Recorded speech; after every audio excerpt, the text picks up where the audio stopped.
Hi, and welcome to this episode of John's Motorcycle Rescue and Review. Today I am once again with my 1980 Yamaha XS1100 Special. In this project update video, I'm going to be going over some of the new parts that we're installing on the XS1100.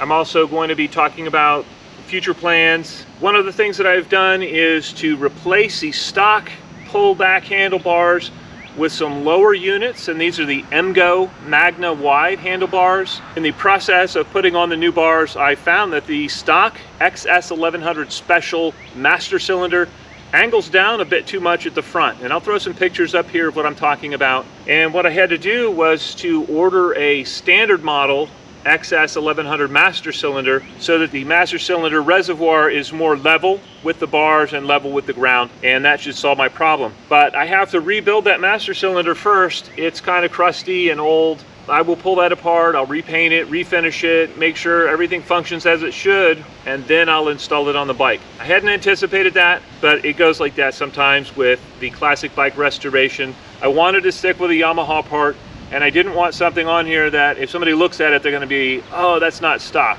I want this to look pretty clean when I'm done with it. In this project, I have taken off the carbs. I've cleaned those. Those are all buttoned up and ready to go back on. In previous episodes, I discussed how when I would start the bike, the left two cylinders would not fire on choke. What I found was in the float bowls of the carburetors, the choke circuit gas pickup down in the carbs was blocked on both of those cylinders. So I have cleaned the carbs. Those are all finished up. They're all buttoned up and ready to go back on the bike.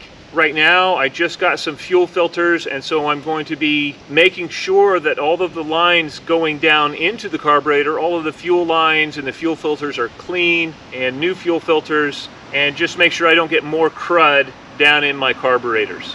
Another thing I noticed while I was out riding this bike was these stock rear shocks. They don't have much damping left at all, and so it really pogos down the road. And occasionally these shocks were bottoming out. So I have ordered up a new set of MGO shocks for this bike. They're the chrome shocks. They look almost identical to the original shocks, so they're going to be a really nice replacement part. They are dual rate springs. They've actually got two different springs on them, and they're good units. I use those on several other bikes, and I really like them. I think they're a great value for the money. Oh, one more thing to mention. I have added Spiegler steel braided brake lines to this bike, and so that's really going to improve the stock braking.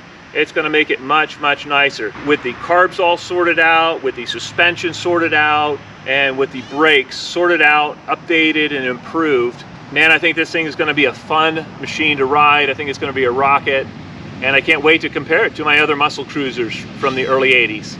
All right, that wraps up this project update on the 1980 XS1100 Special. Time to get back to work and get this project finished up. We are close. I'm looking forward to getting this bike out on the road and having everything function just as it should, and I'll keep you informed on the progress. I hope you found this video entertaining and informative, and until next time, enjoy the ride.